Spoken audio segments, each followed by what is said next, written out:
interested to know. I'm not as tall as Dan. He's about 6 foot and I'm 5'10", and he's probably twice my age. What a crack if he turned out to be my long-lost dad. If he was, I wouldn't have done what I did to you. That's a fact. I asked him before I started this letter if I had to spell out what I did. We already know what you did, he reminded me. He's right, and it was a dumbass question. I guess you want to know why I did it. Well, that's not something I can tell you without bringing a whole heap of trouble down on us all, and I think you've already had enough of that, thanks to me.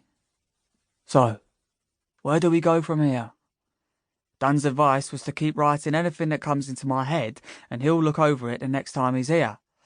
He has to do this because of all the swearing and street slang that comes out of me. He says you won't want to read all that, and I can see he's probably right. It's weird, me sitting here thinking about you and how our paths crossed. It shouldn't have happened, but it's no good saying that now because it did. And in our different ways, we're both paying the price. It's a high one for me, I'm coming to terms with that, but for you, I don't know how you're going to live with what happened to you. Chapter 1. Marcus Huxley Brown looked up from the warning call he just received on his mobile phone.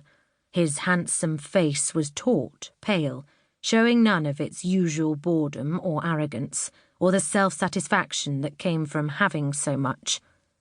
He'd been born into an established family.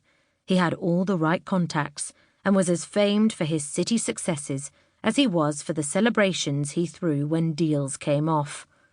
"They're coming for me," he muttered, the paleness of his skin turning to grey. He wasn't looking at his wife. Maybe he wasn't even speaking to her. "Who?" she asked, unnerved by the fear in his deep grey eyes. He stared at her, seeing her past the commotion in his head. "You know nothing," he instructed her tightly. "You've seen nothing. You've heard nothing. Have you got that?"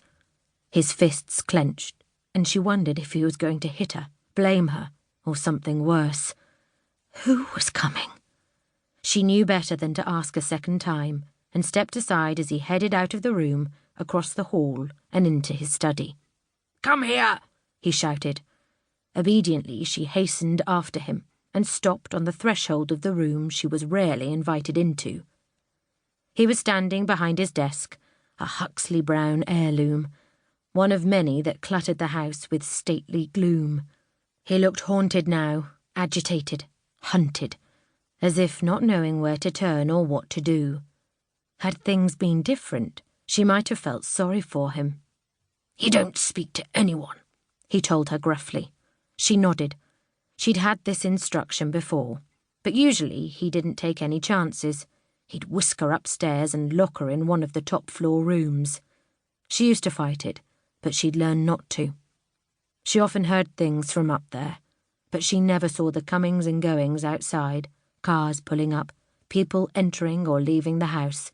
The windows were too high. However, voices carried, even if she couldn't make out who they belonged to, or what was being said. She knew what kind of people came. They were his set.